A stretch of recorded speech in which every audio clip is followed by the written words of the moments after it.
प्रिय विद्यार्थियों, Bihar board matric परीक्षा 2023 प्रथम पाली का यह प्रश्न पत्र है। इसका उत्तर प्रस्तुत किया जा रहा है। चलिए प्रारंभ करते हैं। पहला प्रश्न है, 50 हाथी किस विशेषण का उदाहरण है? तो यह संख्यावाची विशेषण का उदाहरण है।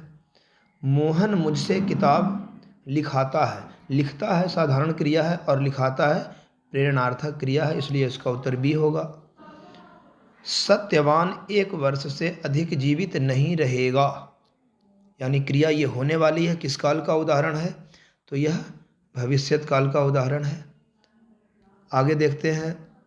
चौथा प्रश्न है, ऐसे शब्द जो यौगिक तो होते हैं पर अर्थ के विचार से अपने सामान्य अर्थ को छोड़कर किसी परंपरा से विशेष अर्थ के परिचायक हैं, क्या कहलाते हैं?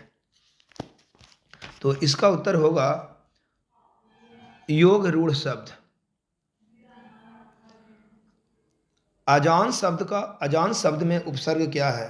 तो अजान में आ उपसर्ग है। अगला प्रश्न है, बाबा साहेब भीमराव अंबेडकर का जन्म किस परिवार में हुआ था? तो दलित परिवार में हुआ था। मैक्स मूलर का जन्म आधुनिक जर्मनी के किस नगर में हुआ था? डेसाउ नगर में हुआ था। 8वां प्रश्न देखेंगे, भारत किसकी भूमि है? तो ब्राह्मण और वैदिक धर्म की भूमि है। वाराणसी के पास दारिस नामक सोने के सिक्कों से भरा घड़ा किसे मिला था? तो वारेन हेस्टिंग को मिला था। प्रत्न मानव, प्रत्न का मतलब होता है प्राचीन और मानव का अर्थ होता है मानव, तो प्रत्न मानव का अर्थ हो गया प्राचीन मानव। गुरु नानक ने किस धर्म का प्रारंभ किया? तो गुरु नानक ने सिख धर्म का प्रवर्तन किया। चौथा पृष्ठ पर देखेंगे, कवि घनानंद का वध किनके सैनिकों ने किया? तो कवि घनानंद का वध नादिर शाह के सैनिकों ने किया। संप्रदाय मुक्त कृष्ण भक्त कवि कौन थे? तो संप्रदाय युक्त कृष्ण भक्त कवि इसमें रसखान है।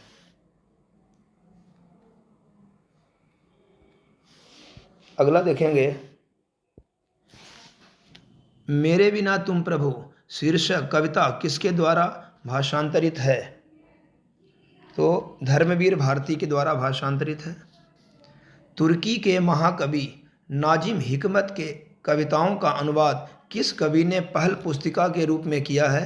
15 का उत्तर होगा बी, बीरेन डंगवाल। अगले प्रश्न पे देखेंगे, 5वां पृष्ठ, कवयित्री अनामिका के पिता का क्या नाम है?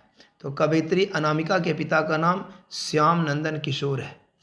17वां प्रश्न है, पंक्ति से उतर जाता है उसका ख अक्षर ज्ञान किस कविता की पंक्ति है?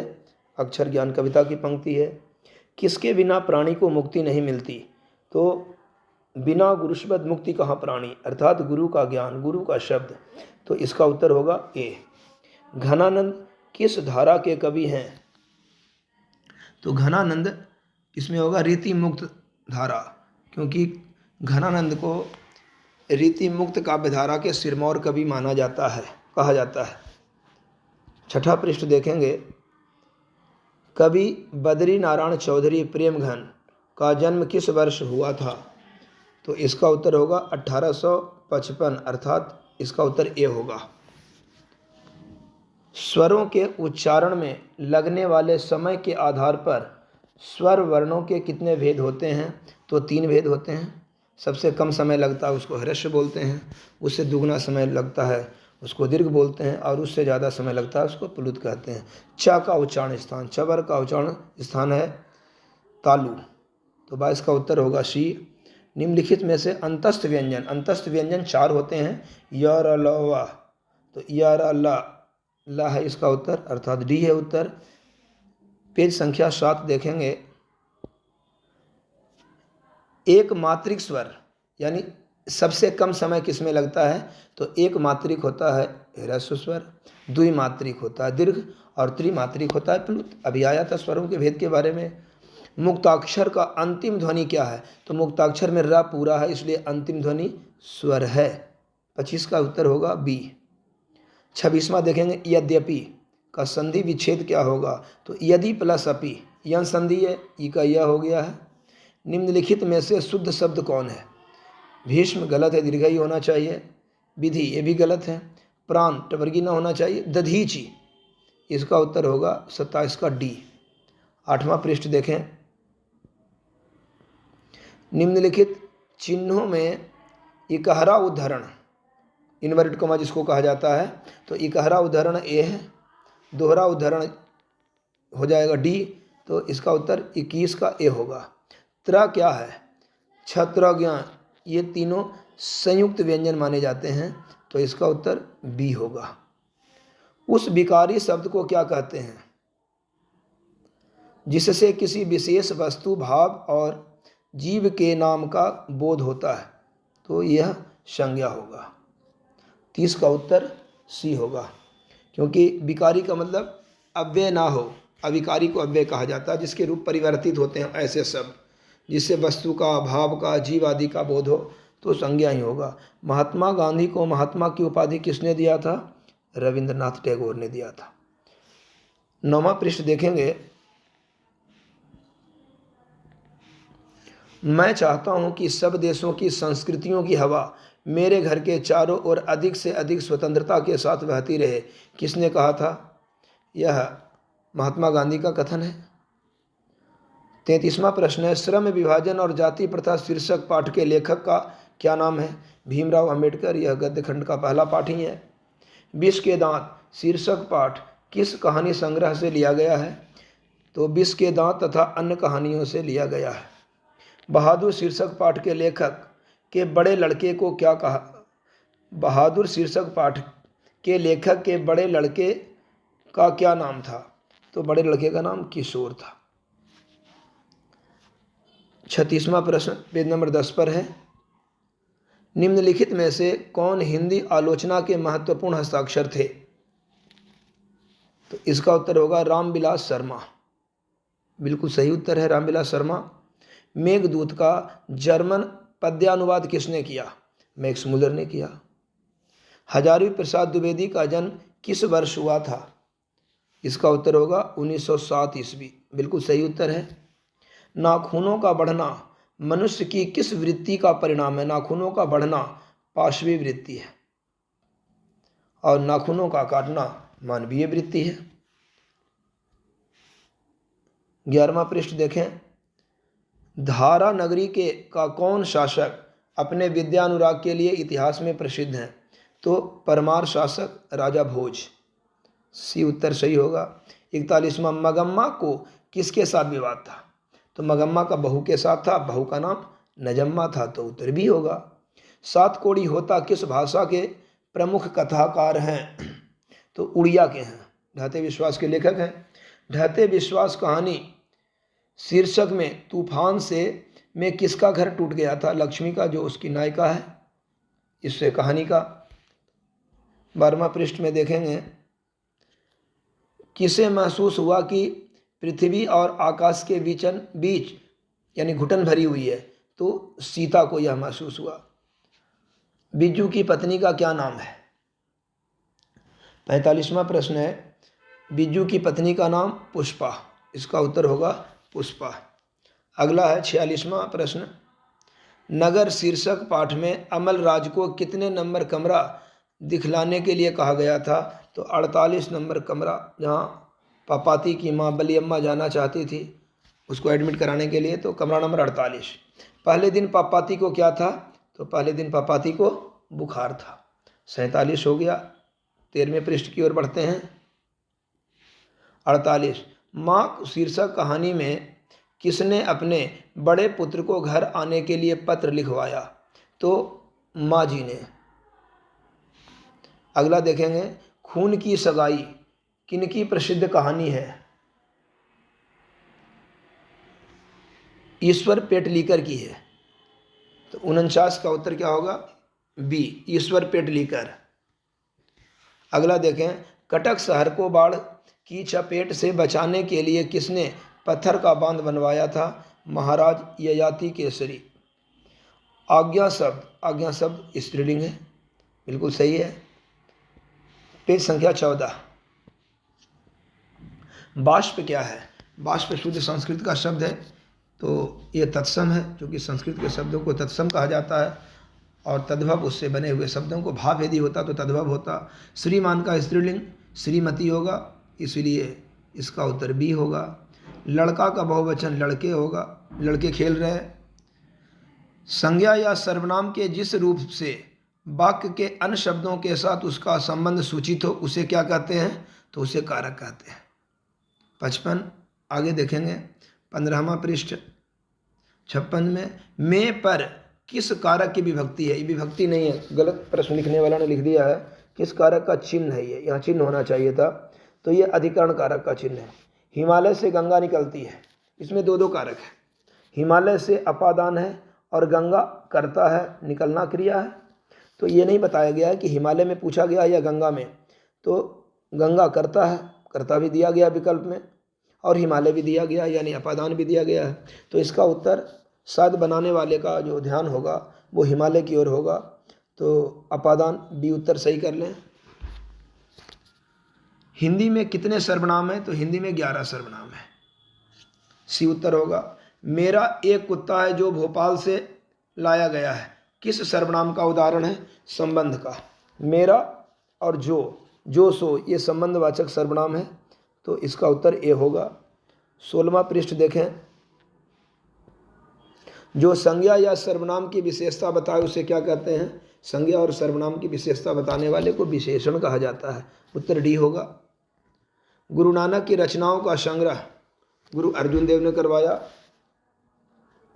इन मुसलमान हरिजन पे कोटिन हिंदू बारिये, यह किस कवि का कथन है? यह भारतेंदु हरिश्चंद्र ने रसखान के लिए कहा था, तो भारतेंदु हरिश्चंद्र विकल्प में होना चाहिए था सही उत्तर, लेकिन भारतेंदु हरिश्चंद्र नहीं दिया हुआ है, तो प्रश्न बनाना चाहिए था इन मुसलमान हरिजन पर कोटिन हिंदू बारिये, यह कथन किस कवि के लिए है? तो रसखान के लिए है। वैसे किस कवि का कथन है? तो भारतेंदु हरिश्चंद्र का कथन है, जो कि नहीं दिया हुआ है विकल्प में, तो इसका उत्तर सी सही कर सकते हैं। प्रश्न ही गलत है, संदेहास्पद प्रश्न है। प्रेम अयनी श्री राधिका शीर्षक कविता में कवि ने माली मालिन किसे कहा है? तो माली मालिन राधा और कृष्ण को कहा है। अगला पेज संख्या 17 देखेंगे। स्वदेशी शीर्षक कविता किससे संकलित है? तो प्रेम घन सर्वस्व। जो स्वदेशी कविता के लेखक हैं बद्री नारायण चौधरी प्रेम घन, उनका सभी रचनाओं का संग्रह किया गया है, प्रेम घन सर्वस्व नाम से उसी से लिया गया है। युगपथ, युगपथ के लेखक कौन हैं? तो युगपथ के लेखक सुमित्रानंद पंत हैं, बी उत्तर होगा। ग्रामीण जीवन का यथार्थवादी चित्रण प्रेम घन रचित किस काव्य में है? तो जीर्ण जनपद में है। प्रिया ग्रामागमन, भारत सौभाग्य, ये दोनों उनके नाटक हैं, और काव्य जीर्ण जनपद है। मीर मुंशी ने किस कवि का वध किया था? बिल्कुल ही गलत प्रश्न है ये, और ये शायद दूसरी बार गलत आया, एक बार पहले भी आ चुका है विगत वर्ष में। तो मीर मुंशी घनानंद मोहम्मद शाह रंगीले के यहाँ मीर मुंशी थे, जिसका वध एक पहले प्रश्न में आ चुका है। नादिर शाह के सैनिकों ने इनका वध कर दिया था, तो प्रश्न ही गलत है। अगला देखेंगे 18वां पृष्ठ। 30 कोटि संतान नग्नतन, यह पंक्ति किस शीर्षक कविता की है? यह भारत माता की है। सुमित्रानंदन पंत कहते हैं 30 कोटि संतान नग्नतन अर्ध क्षुधित शोषित निरस्त्र जन। अगला देखेंगे, निम्न में से कौन कविता भारत में जनतंत्र के उदय का जय घोष है? रामधारी सिंह दिनकर द्वारा लिखित जनतंत्र का जन्म, इसका उत्तर डी होगा। एक बूंद सहसा उछली, यह इसके लेखक कौन है? तो अज्ञे हैं, सच्चिदानंद हीरानंद बादशाहन अज्ञे, ये यात्रा वृतांत है इसका काव्य विधा। एक बूंद सहसा उछली, लेखक हजारी प्रसाद द्विवेदी ने दयनीय जीव किसे कहा है? तो अल्पज्ञ पिता को कहा है, क्योंकि उनकी बच्ची ने उनसे पूछ लिया था कि नाखून क्यों बढ़ते हैं, जब पिता को नहीं पता होता है तो इसलिए उन्होंने कहा कि अल्पज्ञ पिता। 19वां पृष्ठ देखेंगे। किस शासक ने ऐसा सिक्का चलाया जिस पर नागरी लिपि में रामसीय लिखा था तथा राम सीता का चित्र भी था? तो बादशाह अकबर ने। चंद्रगुप्त द्वितीय विक्रमादित्य का व्यक्तिगत नाम देव था। कर्नाटक प्रदेश का श्रवणबेलगोल स्थान किसका प्रसिद्ध तीर्थस्थल है? जैनों का है। बहादुर शीर्षक पाठ में किसकी कहानी है? एक नेपाली गवई गोरखे की कहानी है। 75 का उत्तर ए होगा। 20वां पृष्ठ देखें। प्रश्न संख्या 76। बहादुर से मार खाकर भैंस भागी भागी किसके पास चली गई? तो बहादुर की माँ के पास चली गई थी। बड़े भाई किस लेखक की रचना है? बहुत ही अंदर से प्रश्न दिया है यह। तो रामविलास शर्मा की रचना है यह। बड़े भाई रामविलास शर्मा की रचना है। दक्षिण भारत में मंगल नागस्वरम की तरह शहनाई किसकी मंगल ध्वनि का संपूरक है? तो प्रभाती का। मरते दम तक न शहनाई छूटेगी और न काशी, किसका कथन है? तो ये बिस्मिल्लाह खां का कथन है। पेज संख्या 21 देखें। नसीहत का अर्थ क्या है? तो नसीहत का अर्थ शिक्षा है। इन चारों विकल्पों में से शिक्षा ही सटीक बैठ रहा है। अगला देखें। गायक में अक प्रत्यय है। तालु शब्द का विशेषण तालव्य है। संधि में किसका योग होता है? दो वर्णों का, दो पदों का, दो स्वरों का, दो शब्दों का, दो वर्णों का, क्योंकि स्वर के साथ साथ व्यंजन का भी मेल होता है, तो दो वर्णों का। 22वां पृष्ठ देखें। जिसमें पूर्व पद की प्रधानता हो और समास पद अव्यय हो उसे कौन समास कहते हैं? तो अव्ययभाव समास कहते हैं। रोगग्रस्त, रोग से ग्रस्त तत्पुरुष समास है। वह बाजार की ओर आया होगा, क्रिया पदबंध है। इसमें पदबंध पूछा गया है तो इसमें क्रिया पदबंध है। जिस वाक्य में एक साधारण वाक्य के अतिरिक्त उसके अधीन दूसरा अंग वाक्य हो उसे संयुक्त वाक्य कहते हैं। बिल्कुल सही है इसका उत्तर सी। पेज संख्या 23। कछुए ने खरगोश को हरा दिया, कैसा वाक्य है? तो यह सरल वाक्य है। निम्नलिखित में शुद्ध वाक्य कौन है? चूहा कपड़ा कुतरकर फाड़ दिया। कुतरना फाड़ना दोनों एक ही बात है। रूपवती, सुमन बहुत सुंदर है, सुंदर है इसलिए रूपवती, ये भी वाक्य गलत है। मकड़ी जाला बुन रही है, वाक्य ठीक है। राम और मोहन घोर मित्र हैं, घोर नहीं घनिष्ठ मित्र हैं, तो इसका उत्तर सी ही होगा। गणेश शब्द का पर्यायवाची एक दंत दयावंत, आप लोग सुने होंगे, तो एक दंत जो है गणेश के लिए पर्यायवाची शब्द है। अंतर्मुखी का विलोम, तो अंतर्मुखी का विलोम होगा बहिर्मुखी। 91 का उत्तर ये होगा। 24वां पृष्ठ देखें। जिसे ईश्वर में विश्वास हो उसे आस्तिक कहते हैं और जिसको ईश्वर में विश्वास नहीं होता उसको नास्तिक कहते हैं। उगल देना, उगल देना यानी गुप्त बात को प्रकट कर देना, बिल्कुल सही उत्तर है 93 का सी। 94 का आकाश शब्द का पर्यायवाची क्या है? तो आकाश का पर्यायवाची गगन है। आगामी शब्द का विलोम क्या है? आगामी मतलब आने वाला, तो बीते हुए को विगत कहा जाता है। बिना पलक गिराए, तो इसको बोलते हैं अपलक। 96 का उत्तर बी होगा। अंतिम पृष्ठ 25वां पृष्ठ। चिराग तले अंधेरा, अपनी बुराई नहीं दिखती। इन चारों विकल्पों में से सबसे सटीक यही मिल रहा है, तो इसका उत्तर बी होगा। त्रिपाद, तीन पादों का समूह को त्रिपाद कहते हैं, तो इसमें संख्या पूर्वो दिगु, पहला शब्द संख्यावाची होता है और समूह को दर्शाता है, तो इसमें दिगु समास ही होगा।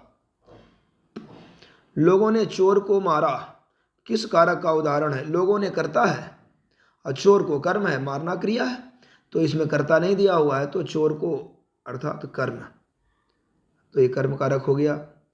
पयोधर, संधि का विच्छेद क्या होगा?